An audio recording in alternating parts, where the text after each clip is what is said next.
กับทักทายสบายดีและสวัสดีพ่อแม่พี่น้องหมดทุกคนเนาะกินนี้มาพบพอกับครูอรดาเช่นเก่าเช่นเคยเนาะอ่าหน้าก็ยังบ่ได้แต่งน้องสายมาแต่เช้ามาเดี๋ยวจะไปส่งน้องสายไปเวียงเนาะมา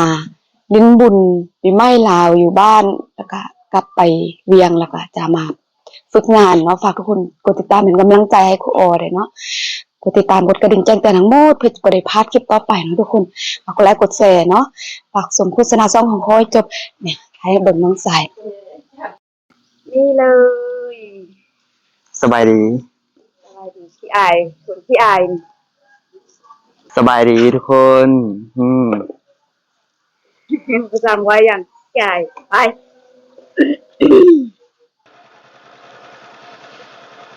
ตั้งแต่น้องมาเอารถไปใส่ก็มีรถใส่ลิงสงกรานต์ไปพอพักมีโรงเรียนของคอโรงเรียนที่คอซ่อนส่งน้องสายยังบ่เปิดประตูเถอะ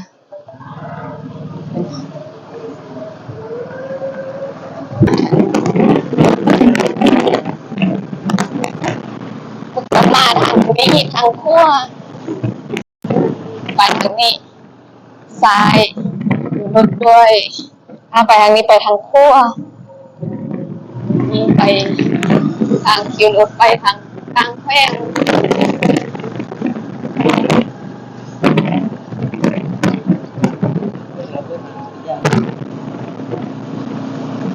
นั่งรถทางฝั่งลาวเป็นเพียงหน่อยนึงอยากได้ยามากินเข้าโพสเขายังบ่เปิดให้น้องสายจะเดินทางไปนครหลวงเวียงจันทร์ไปเหียนโตว่าขึ้นรถนั่งรถแล้วเวียนหัวว่าซั่นอยากได้ยาเขายังบ่เปิดห้านเถื่อยังเศร้าโพดแถวนี้ก็เป็นคิวรถไปต่างแขวงต่างเมืองอันนี้เฮือนพักแล้วก็คิวรถโอ้ยน้องสายแล้วก็ขึ้นไปหน่อยนึงคิว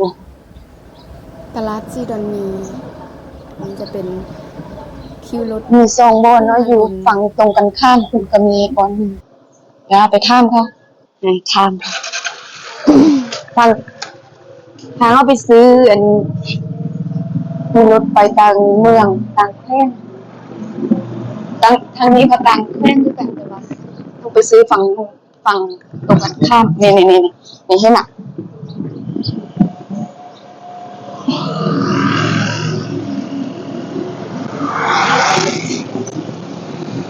มีบริการต่างแขวงเขาก็เขียนหยิบไปซื้อปีรถเลย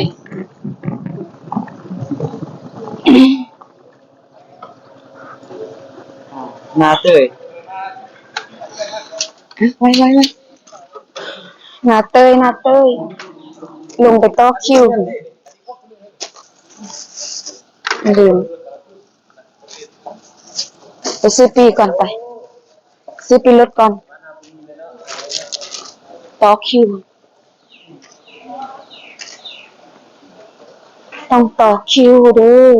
น้องสายไปเฮียน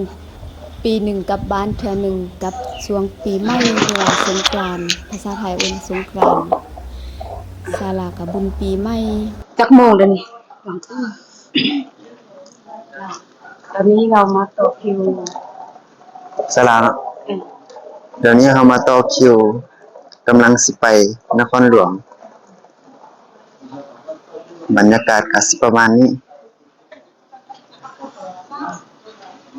ไปเรียนนะคะไปเรียนปะเลยไปเวียงปะเอื้อนเด้อบัดนี้ปีโดยสารภาษาไทยก็ห้องการหรือว่าออฟฟิศขายตัวรถนี่ก็กระเป๋าเดินทางน้องชายเอารถครูไปใส่แต่บ่มีป้ายทะเบียนเถื่อไปทางใดก็ยังลำบากสิมาส่งกลับไปเวียงอีกยังเรียนบ่จบเทื่อโอเค ขี้อายเว้าบ่เก่งให้เว้านี้แบบมีแต่ยิ้มนัวเฮียนทรงเฮียนโซ่งซ้ายเลยเฮ็ดแนวได้เฮียนภาษาจีนก็อีได้นำหมู่บ่ถามน้องเฮียนจบม .7 แล้วก็ไปเฮียนต่ออีก3 ปียังบ่ได้ปริญญาเพิ่นถาม ไปฮอดนาเตยก็ยังสิได้ต่อรถไฟไปนครหลวง เอาบ่เป็นคันดีว่ะ ห้วยสายสถานีรถไฟนาเตยแล้วจึงไปต่อนครหลวงอีก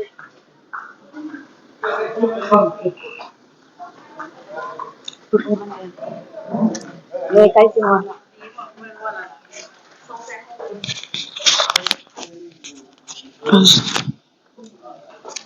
ใกล้สิฮอดคิวน้องสายแล้วเด้อ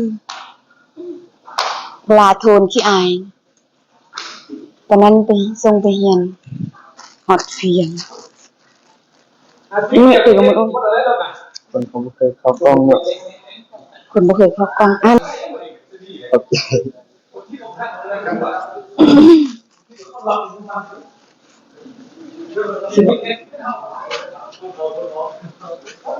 นาเตยเจ้า นาเตย ทาบุญคลา เด้อเดี๋ยว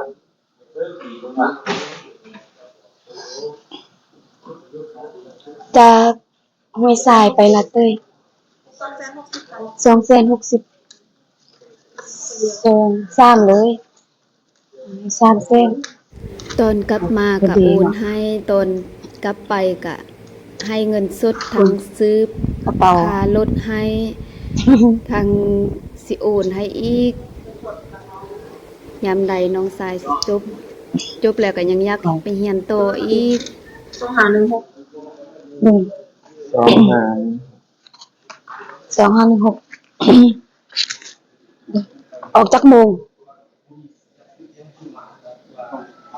เลิกออกจากโมง 7 โมง 7 โมงเท่าไหร่7 โมง เต็ม 00เดี๋ยวนี้จักโมงหมิงไปเดี๋ยวก็ฮอดโมงไปแล้ว เอาเครื่องไปน้ำเดี๋ยวเงินที่เหลือจะโอนให้เด้อเงินบ่พอค่อยโอนให้ เงินสดก็หมดก็สำนั้นรถคันใดนาเตยจ้ะคันนี้เนาะใส่จองบ่เลยไปจองบ่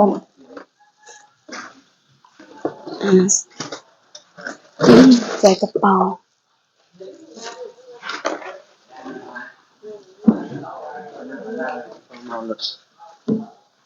ลามาว่ารถมันจะนั่งทางหน้าไป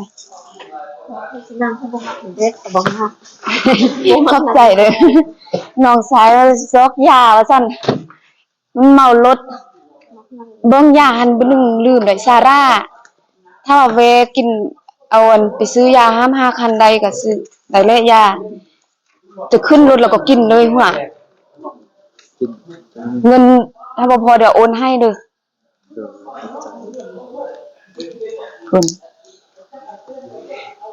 ไงเป็นสางเลยยังขี้อายนำอยู่ในหั่น ดีแต่ตอนเช้าว่างตอนนี้ก็7 โมงแล้ว8 โมงชั่วโมง8ว่างมีต้องกลับไปฝั่งไทยอีกนักเรียนว่าสิไปนำคนหนึ่งอยากได้เกือบเอื้อยนี่เกือบตัวเอื้อยซื้อจะเอาก็เอา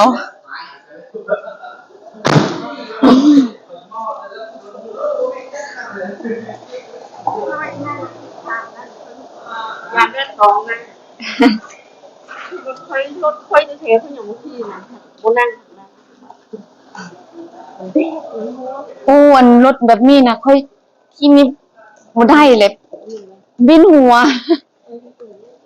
ถ้ามาขี้ทางหน้านี่แขนน้อยนึง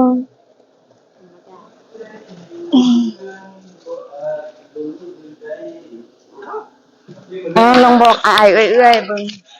เพิ่นเคยสนับสนุนเคยให้ทุนได้ขอบคุณขอบใจเลย ขอบใจหลายๆ จำนี่เลยบ่สร้างเป้า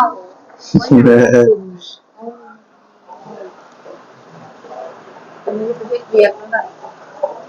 ยังจะเดือนจบบ่แม่ ยังประมาณ5-6 เดือนก็สิจบแล้ว ค่า6เดือนจบแต่บ่ฮู้ว่าสิรับไปประกาศจังได แม่นต้อง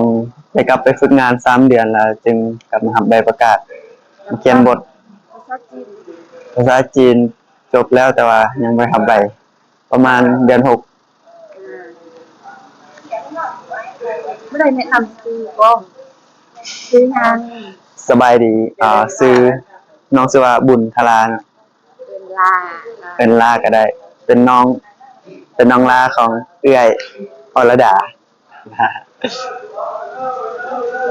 สิบเดือนแล้วสิบเดือนไปแล้วคนก็ประมาณนี้แหละน้องชายที่ลาน้องชายที่อายน้องชายลามีโอส้มเมียน อืม โอเป็นโอเป็นเอื่อย โดยเป็นผู้ที่ซัพพอร์ตทุกอย่างเนาะบ่ว่าแนะนำเรื่องต่างๆค่าใช้จ่ายอหยังต่างๆก็แม่นลาวแล้วก็ไอ้น้องเด้ครอบครัวเด้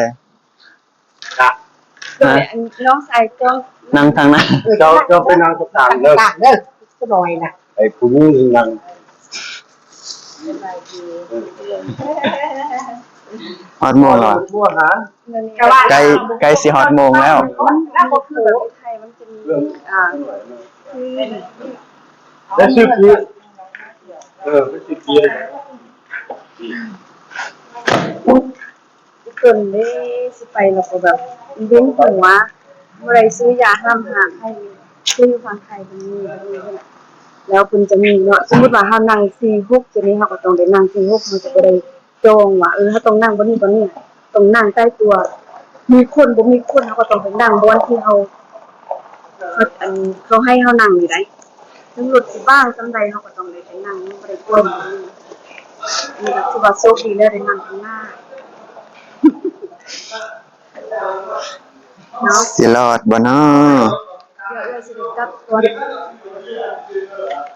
กลับไปแล้วก็จะได้ไปซ่อน1 ชั่วโมงแล้วก็